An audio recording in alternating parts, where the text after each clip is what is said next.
காலநிலை மாற்றம், பருவநிலை மாற்றம், கிளைமேட் சேஞ்ச், குளோபல் வார்மிங் கேள்விப்பட்டிருக்கீங்களா? உங்களை சொல்லி தப்பு இல்லை. இது நாங்க 20 ஆண்டு காலமாக பேசி வந்துட்டு இருக்கோம். ஐயோ இப்படி வரப்போதே, ஒரு நிலை வரப்போதே, பூமிக்கு இப்படி ஒரு நிலை வரப்போதே, சிந்திங்க, பிரச்சனை வரப்போகுது வரப்போகுது வரப்போகுதுன்னு 20 ஆண்டு காலமா சொல்லி வந்துடுச்சு. அப்ப யாரும் கண்டுக்கல, இப்பயும் யாரும் கண்டுக்கல. துடிச்சிட்டு இருக்கு, எங்களுக்கு தான் துடிச்சிட்டு இருக்குது. ஏன்னா விஷயம் தெரிஞ்சிருக்காது. அதான் எனக்கு பிரச்சனை என்னன்னா, நிறைய விஷயம் தெரிஞ்சு வச்சிருக்கிறேன். அதான் என் பிரச்சனையா தான். ஏன்னா காலையில எழுந்து ராத்திரி தூங்குற வரைக்கும் ஐயோ இப்படி வந்தா என்ன நடக்கும், இவங்களுக்கு என்ன செய்யணும், இந்த பிரச்சனை எப்படி கையாளணும். மற்ற கட்சிகளுக்கு அதை பத்தி கவலையே இல்லை, ஏன்னா அதை பத்தி தெரியாது. அதனால சந்தோஷமா இருக்கிறாங்க. அடுத்த எலெக்ஷன் அது வரைக்கும் தான் நம்ம யோசனை. மற்ற கட்சிகள் அது எப்படி ஜெயிக்கிறது, அவங்க ஜெயிக்கிறதா எப்படி அந்த காசு கொடுக்கறது. அவங்க திட்டமே எப்படின்னா அந்த காசு போய் சேர்ந்துடணும். மற்றபடி மக்களுக்கு அதெல்லாம் கிடையாது. நான் மீண்டும் சொல்வதெல்லாம் இந்த காலநிலை மாற்றம், பருவநிலை மாற்றம், கிளைமேட் சேஞ்ச், குளோபல் வார்மிங். இப்ப கிளைமேட் சேஞ்ச் கிடையாது, 20 வருஷமா கிளைமேட் சேஞ்ச் பத்தி பேசிட்டு வந்திருக்கோம். இன்னைக்கு கிளைமேட் கிரைசிஸா மாறிடுச்சு, காலநிலை அச்சுறுத்தலா மாறிடுச்சு. அடுத்தது கிளைமேட் டிசாஸ்டரா மாற போகிறது.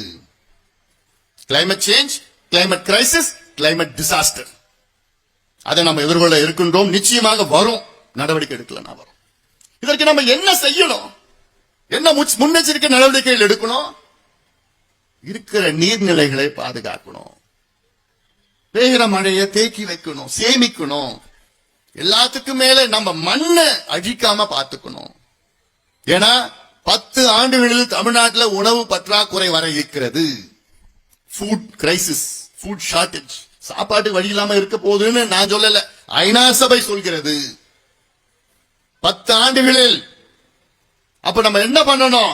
ஒவ்வொரு சென்ட் விளைநிலங்களை, ஒவ்வொரு சென்ட் பாதுகாக்கணுமா? இல்ல, நம்முடைய கடமை தானே அது. ஆனா இப்ப இருக்கிற அரசு அதை பத்தி கவலையே இல்லையா அவங்களுக்கு?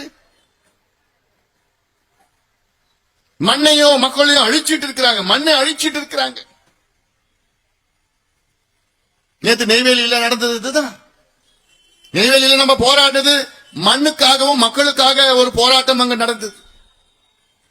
அங்க இது என்எல்சியோ கடலூர் பிரச்சனை கிடையாது. நேற்று நடந்த போராட்டம் மண்ணுக்காக நடந்த போராட்டம் அது. ஏன்னா என் மண்ணை அழிக்கிற அந்த காட்சிகளை என்னால பார்க்க முடியல. இது முதலமைச்சருக்கு தெரியுதா இல்லையான்னு தெரியல எனக்கு. இல்ல தெரிஞ்சோ கண்டுகொள்ளாமல் இருக்கிறாரான்னு தெரியல. இந்த காட்சி எல்லாம் பாத்தீங்களா நீங்க? பொக்லைன் புல்டோசர் வந்து அப்படியே கதிர் விடுகின்ற அந்த நெல்லை அழிக்கிற காட்சி. இது மனசாட்சி உள்ளவன் யாரும் பண்ண மாட்டாங்க. எனக்கு 2 நாளா தூக்கம். அப்படியே ஏத்துறான், அந்த மண்ணை ஏத்துறான். அந்த விவசாயம் எல்லாம் கதறாங்க, பெண்கள் கதறாங்க, ஐயா இந்த மண்ணு, இந்த நெல்லு என் பிள்ளைகள் போன்று கதறாங்க விவசாயிகள்.